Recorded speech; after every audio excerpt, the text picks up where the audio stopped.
Assalamualaikum teman-teman kecil yang hebat. Hari ini kita mau lanjutin kisah seru tentang Nabi Adam dan Ibu Hawa. Siap-siap ya, karena kisah kali ini bakal bikin kamu senyum, terharu, dan bilang, "Wah, hebat banget!" Teman-teman, setelah Nabi Adam dan Ibu Hawa diturunkan dari surga, mereka enggak langsung bareng-bareng loh. Mereka terpisah. Nabi Adam diturunkan di tempat yang bernama India dan Ibu Hawa di tempat yang jauh juga, yaitu di dekat Jeddah, sekarang termasuk negara Arab Saudi. Tapi jangan sedih dulu. Allah tuh maha baik banget. Allah tanamkan di hati mereka rasa rindu dan cinta biar mereka berusaha saling mencari. Coba ada yang pernah main petak umpet? Nah, ini seperti petak umpet tapi versi cinta. Hehehe. Setiap hari, Nabi Adam berjalan dan berdoa. Setiap malam, Ibu Hawa pun menangis rindu kepada suaminya. Dan tahukah kamu, Ibu Hawa juga sama. Beliau berjalan dari Jeddah, melewati padang pasir, bertahan dari panas matahari yang menyengat, dan tetap yakin bahwa Allah akan mempertemukan mereka. Kalian tahu nggak sih, di mana akhirnya mereka bertemu? Ayo tebak, di mana ya? Jawabannya adalah Jabal Rahmah. Namanya indah banget ya. Jabal Rahmah artinya gunung kasih sayang. Dan tempat ini benar-benar jadi simbol cinta pertama di dunia. Dari pertemuan di Jabal Rahmah inilah Nabi Adam dan Hawa belajar hidup sebagai manusia pertama. Mereka membangun cinta, kesabaran, dan kerjasama. Dan dari merekalah kita semua berasal. Keren ya? Setelah pertemuan yang bikin hati hangat, mereka duduk bersama di atas batu besar, angin berhembus pelan, langit biru cerah, dan mereka memandangi awan sambil mengucap syukur. Alhamdulillah, kata Nabi Adam. Alhamdulillah, jawab Hawa. Wah, romantis tapi islami banget ya.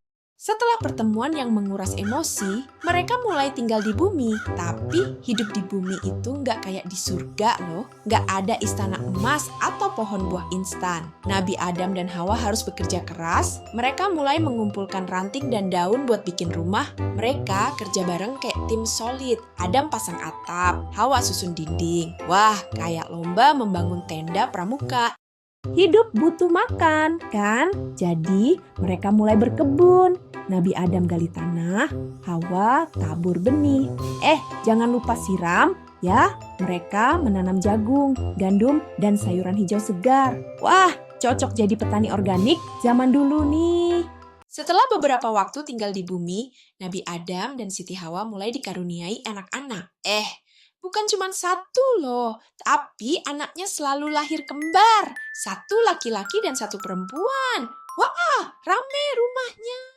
Dari sekian banyak anak itu, yang paling dikenal adalah Qabil dan Habil. Dua kakak beradik inilah yang akan kita kisahkan.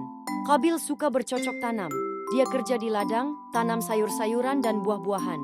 Sementara Habil lebih senang menggembala kambing-kambing lucu di padang rumput. Satu petani, satunya lagi gembala. Seru kan? Waktu berlalu, Qabil dan Habil pun tumbuh dewasa. Mereka juga punya saudari kembar loh. Dulu, setiap anak kembar lahir laki-laki dan perempuan. Nah, nanti jodohnya ditukar. Tapi Qabil nggak setuju dong. Kenapa aku harus menikahi yang bukan kembaranku? Saudariku lebih cantik, katanya sambil manyun. Waduh, mulai muncul nih rasa iri dan ego. Melihat ada pertengkaran, Nabi Adam pun bingung. Maka beliau berdoa dan Allah pun memberi jalan. Suruh mereka berdua memberikan persembahan. Yang diterima itulah yang benar. Wah, ini bukan kompetisi biasa, teman-teman. Ini ujian hati. Siapa yang lebih ikhlas? Yuk kita intip siapa yang lebih siap ladangnya. Persembahan, ambil aja yang sisa-sisa, katanya cuek. Ia ambil hasil panen yang jelek, daunnya layu, warnanya kusam. Kayaknya sayur sisa kemarin deh. Tapi dia tetap bilang, udah cukup lah ini. Kira-kira diterima nggak ya? Sementara itu, Habil memilih domba terbaik miliknya, gemuk, bersih, dan sehat. Aku persembahkan yang terbaik untuk Allah, katanya sambil tersenyum. Wah, niatnya tulus banget ya. Domba itu digiring ke tempat persembahan sambil dielus. Kayak hewan kesayangan. Hari itu pun tiba, mereka meletakkannya di atas batu dan tiba-tiba api dari langit menyambar persembahan Habil. Wah, artinya persembahan Habil diterima. Semua terkejut, tapi Habil langsung sujud bersyukur. Tapi Qabil wajahnya langsung memerah seperti tomat matang. Padam. Kenapa? Kenapa api itu gak nyambar punya aku? Habil cuma tenang. Mungkin karena kamu gak sungguh-sungguh, Qabil. Tapi Qabil malah makin marah. Kamu selalu sok suci. Aku anak sulung. Harusnya persembahanku yang diterima. Wah, anak-anak marah itu boleh gak sih? Harusnya kita belajar sabar kayak Habil ya. Sejak hari itu, Qabil terus murung dan hatinya makin gelap. Kalau Habil gak ada, semua orang pasti pilih aku. Bisiknya pelan. Duh, Qabil mulai mikir yang aneh-aneh. Padahal kalau hatinya dibersihin, pasti dia bisa berubah jadi lebih baik. Tapi Qabil malah mulai punya niat jahat. Anak-anak, ini pelajaran penting. Jangan biarkan iri dan marah tinggal di hati. Bisa bahaya banget. Di suatu hari, Habil sedang menggembala domba seperti biasa. Tiba-tiba Qabil datang, wajahnya galak, matanya tajam. Aku mau bunuhin kamu, katanya. Habil kaget, tapi tetap tenang. Kalau kamu angkat tangan padaku, aku gak akan balas. Aku takut sama Allah. Masya Allah, Habil itu kuat bukan karena ototnya, tapi karena hatinya. Anak-anak, ini namanya sabar dan takut kepada Allah. Keren banget kan? Tapi Qabil sudah gelap mata dan setelah itu ia berdiri terpaku. Habil tergeletak. Qabil panik. Apa yang telah aku lakukan? Kenapa aku jadi seperti ini? Ia bingung, takut, dan menyesal. Lalu ia lihat seekor burung gagak datang. Gagak itu menggali tanah dan menutupi gagak lain yang sudah mati. Qabil pun sadar, aku harus kuburkan Habil.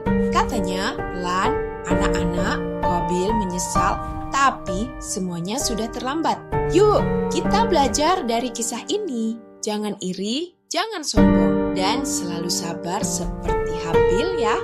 Setelah kejadian menyedihkan itu, Qabil pergi meninggalkan keluarga dan Nabi Adam pun sangat sedih. Tapi beliau tetap sabar dan terus membimbing anak-anaknya yang lain. Nabi Adam pun makin tua usianya. Beliau duduk bersama anak-anaknya. Anak-anakku, selalu ingat Allah, jangan ikuti godaan iblis, ya, ucapnya dengan suara lembut. Wajah anak-anaknya tampak sedih. Ayah, kami akan selalu mengingat pesan ayah. Dan saat waktu itu tiba, malaikat datang menjemput ruh Nabi Adam dengan penuh kasih sayang. Wahai anak-anak, itulah kisah Nabi pertama kita, Nabi Adam alaihissalam.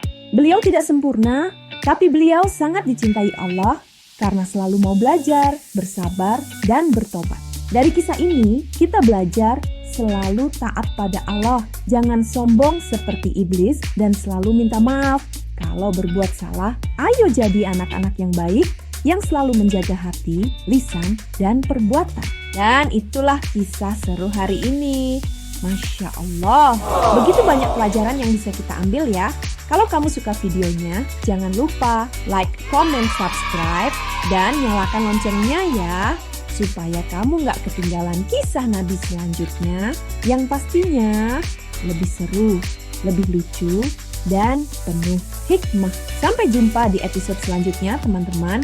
Wassalamualaikum warahmatullahi wabarakatuh.